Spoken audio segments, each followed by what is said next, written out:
Welcome friends, প্রত্যেকের স্বাগত আমাদের ইউটিউব চ্যানেলে।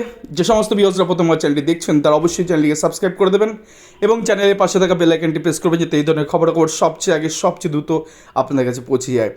আজকে যে বিষয় নিয়ে কথা বলবো, আজকে সম্প্রতি সকালে আমরা জানিয়েছিলাম যে উত্তর চব্বিশ পরগনা জেলার মামলা 2009 সালের ক্ষেত্রে উঠতে চলেছে হাইকোর্টে, এবং সেক্ষেত্রে শুধু উত্তর চব্বিশ পরগনা নয়, এই মামলায় যখন শুনানি চলছিল তখন আরও 3টে ডিপিএস অর্থাৎ হাওড়া, যেটা অলরেডি অর্ডার পাসড হয়ে গেছে, দেন সেই সাথে মালদা এবং সাউথ চব্বিশ পরগনা, অর্থাৎ মোট 4টি জেলায় কিন্তু একটি সুন্দর অর্ডার কিন্তু আজকে হাইকোর্ট কোথাও গিয়ে পাস করার দিকে এগোচ্ছে। এবং সেইখানে কী কী ঘটনা ঘটেছে, প্রায় 1 ঘন্টা 26 মিনিটের একটি হিয়ারিং পর্ব আজকে মামনা হাইকোর্টে আজকে চলে, এবং সেক্ষেত্রে প্রতিটা বিষয় খুঁটিয়ে খুঁটিয়ে কিন্তু বিচারপতি জাস্টিস রাশেদ মান্তা মহাশয় তিনি কিন্তু বিষয়গুলো খুব সুন্দর করে খুঁটিয়ে দেখেছেন, এবং সেক্ষেত্রে তিনি তার মনোবাঞ্ছা পরিষ্কার করে দিয়েছেন। সেক্ষেত্রে একটা বিষয় বলে দেওয়া উচিত যে যে 4টি জেলা এই ঘটনাগুলো ঘটতে চলেছে সেগুলো একটু আমরা দেখে নিই কোন কোন জেলা।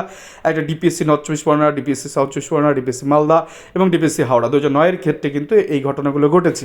কি ঘটেছে ছোট্ট করে যদি বলি, তো কোর্টের বর্তমান যে অবজারভেশন, যে কি হয়েছে কি না হয়েছে সে বিষয়ে কোর্ট কিন্তু আর যেতে চাইছে না। আজকে উত্তর চব্বিশ পরগনা মামলা চলাকালীন প্রায় 36 জন এমন রেসপন্ডেন্টকে খুঁজে পাওয়া যায়, অর্থাৎ যারা কিন্তু অলরেডি চাকরি করছে তাদের, যেহেতু 2009 সালে মাধ্যমিকের নাম্বার একটা কাট অফ মার্কস ছিল, যেখানে গিয়ে সেই নাম্বার যদি না পাওয়া যায় তাহলে সেক্ষেত্রে তারা কিন্তু পরীক্ষায় বসতেই পারবে না। সেগুলো আজকে কোর্টে কিন্তু পরিষ্কার হয়ে যায়, এবং কোর্ট সেক্ষেত্রে তাদের চাকরিগুলো সেক্ষেত্রে বাতিল করার দিকে কিন্তু কোর্ট এগোয়নি। কোর্ট যেটা বলতে চাইছেন সেটা হচ্ছে কি হয়েছে কি না হয়েছে পুরোনো কাশের দিকে এটা লাভ নেই, বর্তমানে কিভাবে যোগ্য বঞ্চিতদের চাকরি দেওয়া যায় কোর্ট কিন্তু সে রাস্তায় হাঁটছেন, অর্থাৎ সেই অবৈধ বা বেনিয়মে চাকরিগুলো কিন্তু বাদ দিতে চাইছেন আমি এই মুহূর্তে। কোর্ট নাম্বার 13, সেক্ষেত্রে নতুন নিয়োগ কী করে দেওয়া যায় সেদিকে কিন্তু আজকে এন্টায়ার হিয়ারিংগুলো হচ্ছে। তো যোগ্য বঞ্চিত পিটিশনারদের চাকরি না দিলে পুরো 2009 সালে নিয়োগ প্রক্রিয়া বাতিলের হুঁশিয়ারি কিন্তু আজকে দিয়েছিলেন এই মামলা চলাকালীন, অর্থাৎ জেলা উত্তর চব্বিশ পরগনার ক্ষেত্রে যিনি অ্যাডভোকেট ছিলেন, অ্যাডভোকেট অন রেকর্ড ছিলেন এই জেলার ক্ষেত্রে, তিনি বারবার অনেকগুলো বিষয় তিনি বোঝানোর চেষ্টা করছেন জাস্টিস রাশেদ মান্তা মহাশয়কে, কিন্তু তিনি কিছুতেই কর্ণপাত করেনি এবং তিনি ইরেগুলারিটি ধরে ফেলেন, এবং সেক্ষেত্রে বলেন যে কাট অফ মার্কসের থাকা নিচের ছেলেমেয়েগুলো কী করে তারা পরীক্ষায় বসলো, যেহেতু মাধ্যমিকের নাম্বার উপর বেস করে এটা হয়েছিল, এবং মাধ্যমিকের নাম্বারের ক্ষেত্রে কাট অফ একটা নির্দিষ্ট ছিল, ডিপিএসসি সেটা নির্দিষ্ট করেছিল, তার নিচে পাওয়া ছেলেমেয়েগুলো কী করে পরীক্ষায় বসতো এবং তারা পরবর্তী নিয়োগ কী করে পেলো সেই জায়গাটা ধরে কিন্তু একাধিক মন্তব্য করেন, এবং সেক্ষেত্রে তিনি বলেন যা দুর্নীতি হয়ে গেছে তা হয়ে গেছে, এখন আর এসব ঘেটে কোনো লাভ নেই, আমি সমস্যা সমাধান করতে চাই।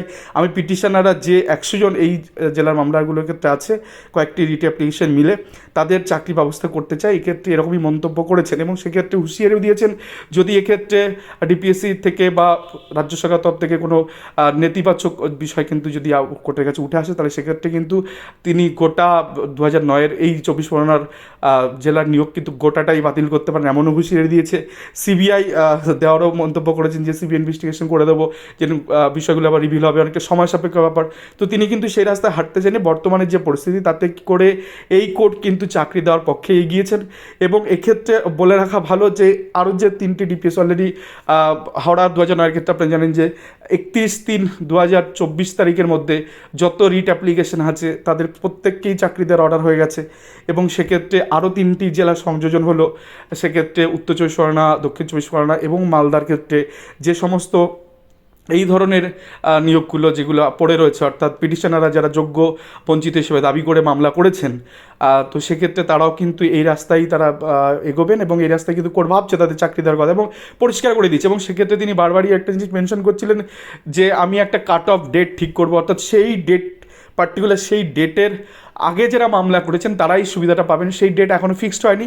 এই মামলাটা পুনরায় আবার উঠতে চলেছে মাননীয় হাইকোর্টে আগামী 25শে এপ্রিল 2024 তারিখে। তো কোন কাট অফ ডেট ধরে তিনি এগোবেন সেক্ষেত্রে সেটা তো 25 তারিখে পরিষ্কার হয়ে যেতে পারে, হতে পারে সেটা উত্তর চব্বিশ যেমন ফাইলটা হয়েছিল 9/9/2022 তারিখে, তো সেই দিন ধরতে পারেন, হতে পারে আরও যে কয়েকটা ফাইল হয়েছে 23-এ সেটা ধরতে পারেন, অথবা 25/7/2024 তারিখও ধরতে পারেন যেদিন অর্ডারটা হবে। তো বলা খুব মুশকিল যে কোন কোন কাট অফ ডেট তিনি ধার্য করবেন, কারণ তার যা পর্যবেক্ষণ তাতে এটা পুরো পরিষ্কার যে যারা পিটিশনার আছেন তারাই শুধুমাত্র এই সুবিধাটুকু পাবেন, বাইরে যারা আছে বা বাইরে যারা থেকে গেছে তারা কিন্তু সুবিধা পাবেন না। এক্ষেত্রে আপনাদের কী করতে হবে আপনারা নিজেরাই বুঝে নিন, তবে এক্ষেত্রে কোনো অ্যাডভোকেট হয়তো আপনাদের সেই অ্যাসিওরেন্স দিতে পারবে না যে কোন কাট অফ ডেট থেকে এটা কার্যকর হবে, সেটা বিচারপতি নিজেই জানেন, নিজে ঠিক করছেন। এবং এক্ষেত্রে তিনি পরিষ্কার করে দিয়েছেন যে দুর্নীতি করে বা অবৈধভাবে যারা নিয়োগ পেয়েছে তাদের তিনি বাদ দিচ্ছেন না, যেহেতু 3-4 বছর হয়ে গেছে তারা অলরেডি সার্ভিস করছে, তো সেক্ষেত্রে পুরোনো কাস্টম দিকে এটা লাভ নেই, বা নতুনভাবে কিনে পথ চলতে চাইছেন। এবং কোর্টের খুব পরিষ্কার অবজারভেশন যে এই মামলাগুলোর আমি দ্রুত নিষ্পত্তি করে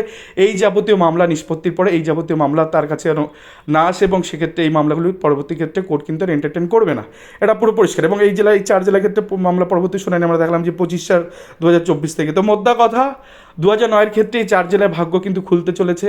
তো উত্তর চব্বিশ পরগনা জেলার ক্ষেত্রে 800টা শূন্যপদ থাকার কথা, সেক্ষেত্রে এই জেলায় যিনি অ্যাডভোকেট ছিলেন তিনি বলছেন 400 কাছাকাছি একটা সিটে আমরা রিক্রুটমেন্ট করতে পারি যদি কোর্ট অফ অর্ডার দেয়, এবং সেক্ষেত্রে ডিপিএসসি থেকে ডিপিএসসি চেয়ারম্যান এবং রাজ্য সরকারের তরফ থেকে কথাবার্তা বলার কথা বলেছেন। এবং আগামী 25 তারিখে মামলাটা আবার উঠতে চলেছে, সেক্ষেত্রে বাকি জেলাগুলোর ক্ষেত্রে একই মর্মে কথাগুলো বলা হয়েছে, অর্থাৎ ডিপিএসসি চেয়ারম্যান এবং রাজ্য সরকার পক্ষ থেকে তারা কী করতে চান হাওড়ার মতন যাতে ইমপ্লিমেন্ট করা যায় সে বিষয়ে কিন্তু তাদেরকে আলোচনা করতে বলেছে এবং তাদের রিপোর্ট ফাইল করতে বলেছেন। তো এই মামলা 25 তারিখ উঠবে, এবং সেখানে পরিষ্কার হয়ে কোন কাট অফ ডেট মেনশন হচ্ছে, এবং সেই কাট অফ ডেটের আগে যারা মামলা করেছেন তারা যদি যোগ্য হিসাবে প্রমাণ করতে পারেন তারা কিন্তু সবাই তারা চাকরি পাচ্ছেন। তো এই হচ্ছে বড় খবর। তো 4 জেলায় প্রায় 2000 মতো নিয়োগ কিন্তু হতে চলেছে, এটা পুরো পরিষ্কার হয়ে গেল পুরো বিষয়টা। এবং সেক্ষেত্রে অবৈধ নিয়োগ বাতিল হচ্ছে না, এটা কোর্ট পরিষ্কার করে দিয়েছে। এবং সেক্ষেত্রে যারা চাকরি করছিলেন তারা চাকরি করবেন, এবং নতুন যারা যোগ্য বঞ্চিত হিসেবে যাদেরকে প্রমাণ করতে পারছেন তাদের কিন্তু একটা ভাগ্যের শিখে ছিঁড়ে গেল এই 2009-এর প্রাথমিক শিক্ষক নিয়োগের ক্ষেত্রে এবং এই 4 জেলায়। তো এই ছিল গোটা ঘটনা, আশা করি পুরো বিষয়টা আপনাদের বোঝাতে পেরেছি। তো এন্টার বিষয় কী হয় কি না হয় পরবর্তীতে আপনাদের জানাবো, এবং আপনারা কি করবেন সেটা তো আপনারা নিজেরাই সিদ্ধান্ত নেবেন। বাট খবর এমনটাই, এন্টার 1.5 ঘন্টার শুনানিতে এই যাবতীয় জিনিসগুলোই উঠে এসছে, এবং বারবার সিবিআই এবং প্যানেল বাতিলের হুঁশিয়ারি কিন্তু আজকে দিয়েছেন যাতে করে এই নতুন নিয়োগগুলো করা সম্ভব হয়। তো সেক্ষেত্রে উত্তর চব্বিশ পরগনা জেলাতে 400 ভ্যাকান্সির কথা ডিপিএসসি বলেছে, এবং পরবর্তী দিনে সেটা পরিষ্কার হয়ে যাবে। তো এই ছিল আজকের ভিডিওটি ভালো লাগলে অবশ্যই চ্যানেলটিকে সাবস্ক্রাইব করুন এবং লাইক শেয়ার কমেন্ট করে চ্যানেলের সঙ্গে দেবেন। ধন্যবাদ সকলকে।